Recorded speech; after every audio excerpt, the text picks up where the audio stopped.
Today, we are going to recap Visual Basic before diving into looping concepts. Visual Basic, or VB, is a high-level programming language by Microsoft used for Windows applications and web services. Its syntax is straightforward and beginner-friendly. Let's start with variables. Variables store data temporarily during program execution. They can hold integers, strings, booleans, and more. Understanding data types is important because they dictate the operations you can perform on the data and how it's stored in memory.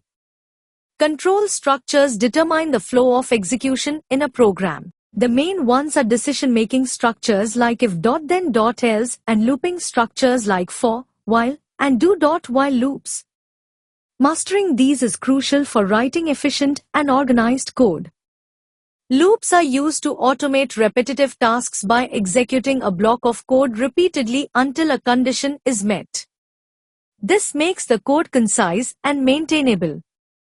The concept at the heart of loops is iteration, where each iteration represents one cycle through the loop body.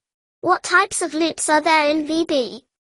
The three primary loops in Visual Basic are for, while, and do while loops. Each has its own syntax and use cases, allowing you to choose the best one for your needs. A for loop iterates over a sequence of values a specified number of times. It has three main components: initialization, condition, and increment.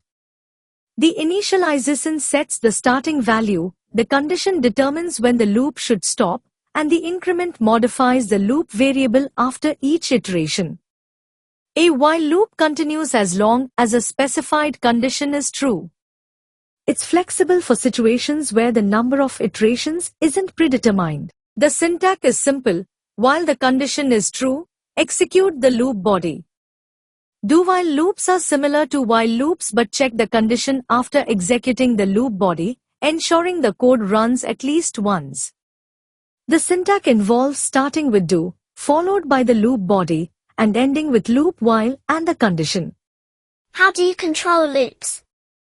Loop control statements like exit and continue provide mechanisms to alter loop execution.